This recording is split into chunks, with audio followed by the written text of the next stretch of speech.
Good evening friends. BCom semester 6 ATKT ના વિદ્યાર્થીઓ માટે આપણે નિર્ણય ઘડતરના હિસાબો નામનું પ્રકરણ શરૂ કર્યું હતું. આજે આપણે એના દાખલા જોઈશું. તો ધ્યાન આપો, એક ઉત્પાદકના વાર્ષિક સ્થિર ખર્ચા કેટલા છે? 30,000. એટલે છોકરાઓ એફ ફિક્સ્ડ કોસ્ટ બરાબર 30,000.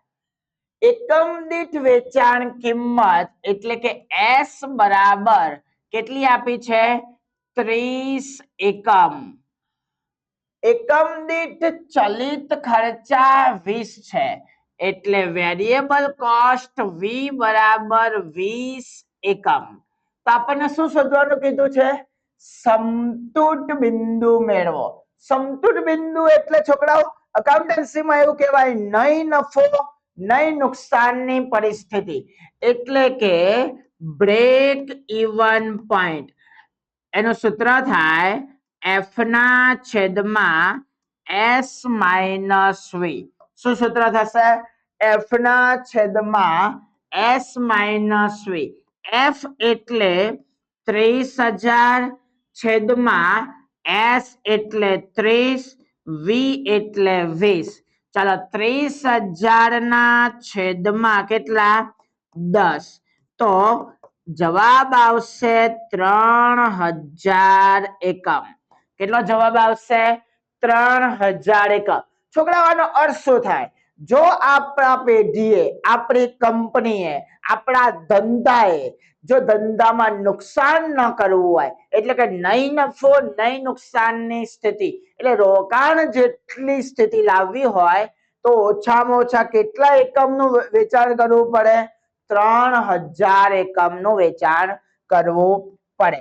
હવે જો શું કહે છે, વર્ષને આખરે 1,00,000 રૂપિયા નફો મેળવવો હોય તો જરૂરી વેચાણ શોધો. શું શોધવાનું કીધું? વેચાણ. ચાલો, તો જરૂરી વેચાણનું સૂત્ર, જરૂરી વેચાણ બરાબર એફ પ્લસ પી ના છેદમાં એસ માઇનસ વી. ચાલો, તો જરૂરી વેચાણ આપણે શોધવાનું છે. એફ કેટલા? 30,000 રૂપિયા. પી કેટલા? પી છે આપણને આપી દીધો છે 1,00,000 રૂપિયા છેદમાં એસ આપી દીધા છે 30 અને વી છે 20. તો 1,00,000 ને 30,000 ના છેદમાં 30 માઇનસ 20 એટલે 10. એટલે કેટલા એકમ વેચવા પડશે? 13,000 એકમ. જો 13,000 એકમ વેચીએ ત્યારે ધંધામાં 1,00,000 રૂપિયા જેટલો નફો થાય. જો નહીં નફો નહીં નુકસાનની સ્થિતિએ કેટલા એકમ હતા? 3,000.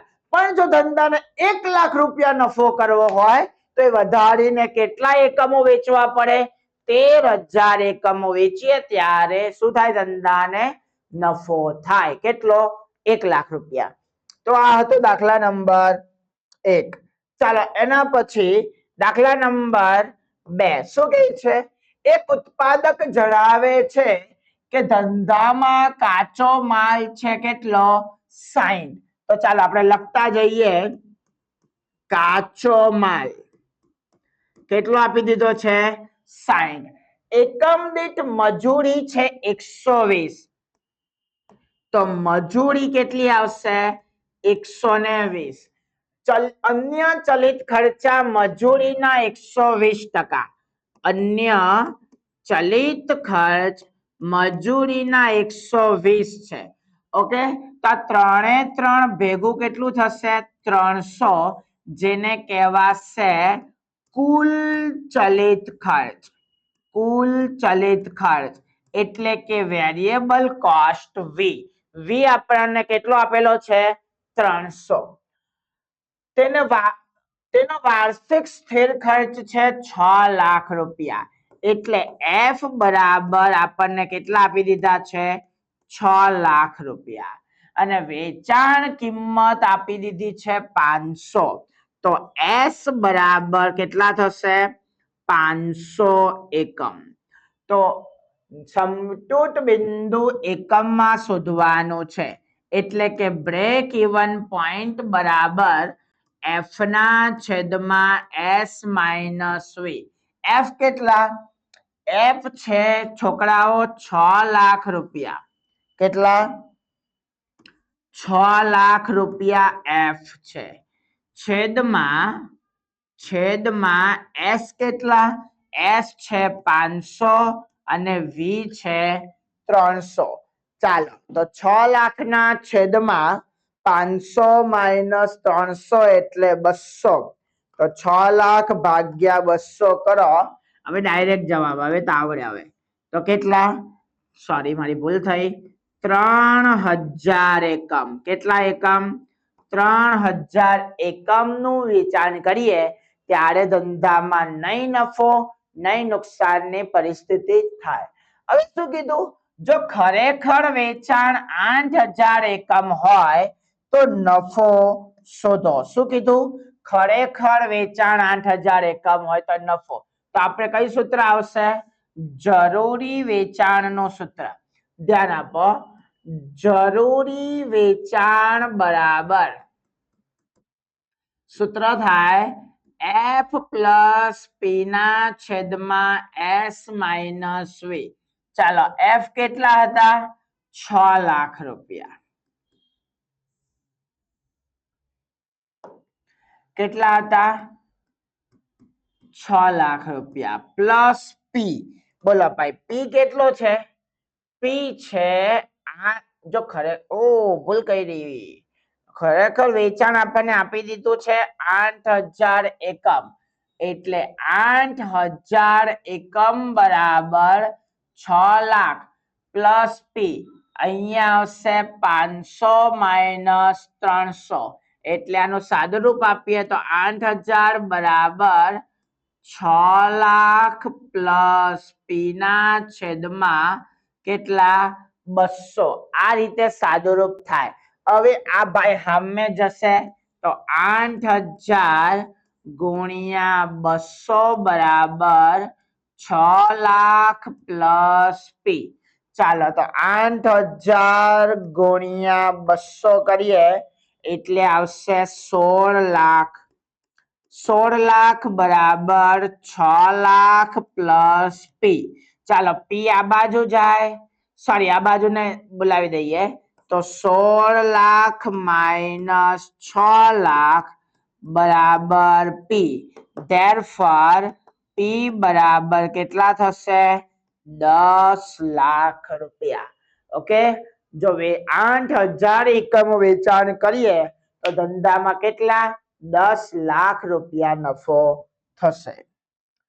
ચાલો એના પછી દાખલા નંબર 3 શું કહે છે? એક વસ્તુની એકમ દીઠ વેચાણ કિંમત 150 છે. એકમ દીઠ વેચાણ કિંમત 150 છે. ચલિત ખર્ચા 90 છે. વાર્ષિક સ્થિર ખર્ચા 9 લાખ છે. તો શું શોધવાનું છે? નફા જથ્થા ગુણોત્તર એટલે કે પીવીઆર. નફા જથ્થા ગુણોત્તર ને શું કહેવાય? Profit volume ratio PVR. એનું સૂત્ર થાય એસ માઇનસ વી ના છેદમાં એસ ગુણ્યા 100. છેલ્લા લેક્ચરમાં બધા સૂત્ર કરાવી દીધા છે કેવી રીતે આવે. બરાબર. તો હવે ભૂલાવું જોઈએ નહીં. ચાલો તો એસ કેટલા? એસ છે 150 માઇનસ 90 ના છેદમાં 150 ગુણ્યા 100. ચાલો તો 150 માઇનસ 90 ભાગ્યા 150 એટલે કે 40% તમારો શું આવ્યો? Profit volume ratio PVR. ચાલો એના પછી છે સમતૂર બિંદુ રૂપિયામાં. તો સમતૂર બિંદુ રૂપિયામાં બ્રેક ઇવન પોઈન્ટ બરાબર એફ ના છેદમાં પીવીઆર. એફ કેટલો? એફ છે 9 લાખ રૂપિયા. એટલે 9 લાખ ના છેદમાં પીવીઆર 40%. તો કરો 9 લાખ ભાગ્યા 40%. એટલે જવાબ આવશે 22,50,000. ઓકે, કેટલો સમતુલ બિંદુ 22,50,000 રૂપિયા નું વેચાણ કરીએ ત્યારે પેઢીમાં નહીં નફો નહીં નુકસાનની પરિસ્થિતિ ઊભી થાય. ચાલો એના પછી આગળ ત્રીજો વ્યવહાર દાખલો 6 લાખનો નફો મેળવવો હોય તો શું કહે છે? 6 લાખનો નફો મેળવવો હોય તો કેટલું વેચાણ જરૂરી છે? એટલે અહીંયા પણ આપણે શું કરવું પડશે? જરૂરી વેચાણનું સૂત્ર. તો જરૂરી વેચાણ બરાબર F પ્લસ P ના છેદમાં PVR. ચાલો F કેટલા હતા? F હતા સર 9 લાખ રૂપિયા પ્લસ P માટે કઈ કીધું છે? ફરીથી જોઈ લો. 6 લાખ નફો મેળવવો હોય તો એટલે અહીંયા નફો કેટલો આવશે? 6 લાખ છેદમાં PVR 40%. તો 9 અને 6 15 લાખ. 15 લાખના વેચાણે નફો કેટલો? તો 15 લાખ ભાગ્યા 40%. એટલે 37,50,000. કેટલા? 37,50,000 રૂપિયાનું વેચાણ કરીએ ત્યારે પેઢીને કેટલો? 6 લાખ રૂપિયાનો નફો થાય. કેટલો નફો થાય? 6 લાખ રૂપિયાનો નફો થાય. હજી એક પ્રશ્ન બાકી છે. શું છે? જો વર્તમાન વેચાણ 75 લાખનું કરવું હોય તો કેટલો નફો થાય? આ તમારે જાતે ગણીને કમેન્ટ બોક્સમાં જણાવવાનું છે. ઓકે, જાતે ગણીને કમેન્ટ બોક્સમાં જણાવવાનું છે. જેને પણ નહીં આવડે એનું અમે સમાધાન કરીશું. ભાઈ તો આવા જ દાખલા દરરોજ સોમ મંગળ બુધ, અહીંયા ધ્યાન, સોમ મંગળ બુધ આપણે 3 દિવસ એટીકેટી બેચ માટે લેક્ચર લઈને આવીશું. બરાબર, કોઈને કંઈ પણ પ્રશ્ન હોય તો તમે આ નંબર પર સંપર્ક કરી શકો છો. બરાબર, જેને ન દેખાતો એને સેન્ટરમાં લખી આપું 84,699,55,844. આ મારો નંબર છે. તમે આ નંબર પર સંપર્ક કરી શકો છો કોઈ પણ પ્રશ્ન હોય તો. ઓકે, ત્યાં સુધી મળીએ. ભાઈ પરીક્ષા આપણે પાસ જ કરવાની છે. રાખ ભરોસો તું ખુદ પર, શાને શોધે છે ફરિશ્તાઓ? શું કહે છે? રાખ ભરોસો તું ખુદ પર, શાને શોધે છે ફરિશ્તાઓ? બરાબર, કોઈ આપણને ભણાવે, કોઈ આપણને તૈયારી કરાવે, કોઈ આપણને PDF આપી દે, કોઈ આપણને મટીરિયલ આપે તો જ પાસ થઈશું? નહીં. રાખ ભરોસો તું ખુદ પર, શાને શોધે છે ફરિશ્તાઓ? સમુદ્રના પંખી પાસે ક્યાં હોય છે નકશાઓ? તો પણ તે શોધી લે છે ને પોતાના રસ્તાઓ. તો આપણે સમુદ્રના પંખીની જેમ પોતાના રસ્તા એટલે કે યુનિવર્સિટીની એક્ઝામ ક્રેક કરવાનો રસ્તો જાતે શોધી લેવાનો છે. છતાં તમારે જરૂર પડે તો આ નિર્મળ રાવલ તમારી સાથે છે. ત્યાં સુધી ગુડ નાઇટ. બરાબર, તૈયારી તમે કરો. જો તમને તમારા પર ભરોસો છે તો મને તમારા પર મહેનત કરવાની ખબર પડશે. ઓકે, મળીએ. Good night. સવાગત.